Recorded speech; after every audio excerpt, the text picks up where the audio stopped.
निश्चित तौर पर जिस तरह से भारतीय जनता पार्टी की एक तरफा जीत पश्चिम बंगाल में हुई है, निश्चित तौर पर मैं इस बात को कह सकता हूं कि जिस तरह से वहां पर बार बार कहा जा रहा था कि ममता की क्षमता को आने वाले समय में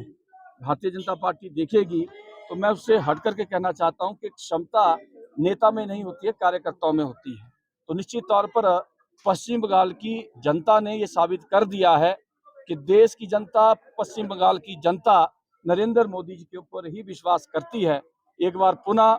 मैं देश के प्रधानमंत्री श्रद्धेय नरेंद्र भाई मोदी जी को,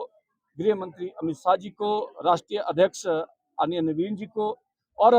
भारतीय जनता पार्टी के उन लाखों करोड़ों कार्यकर्ताओं को अपनी ओर से ढेर सारी बधाई देता हूं, जिनकी मेहनत से, जिनके सहयोग से भारतीय जनता पार्टी पश्चिम बंगाल में जीती है। इस जीत का पूरा श्रेय देश के प्रधानमंत्री श्रद्धेय नरेंद्र भाई मोदी जी के ऊपर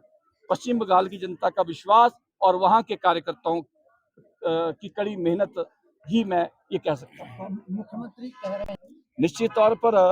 आपने देखा होगा कि जब जब जहां जहां पर भी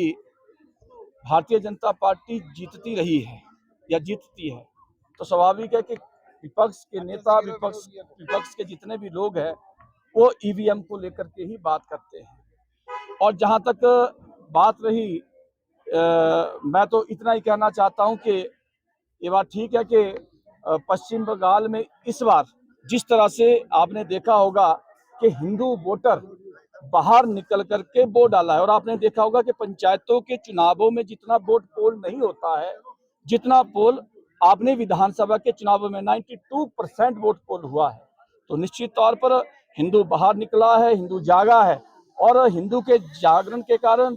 कारण ही पश्चिम बंगाल में एक प्रचंड जीत भारतीय जनता पार्टी की हुई है, ये मैं कहना चाहता हूँ।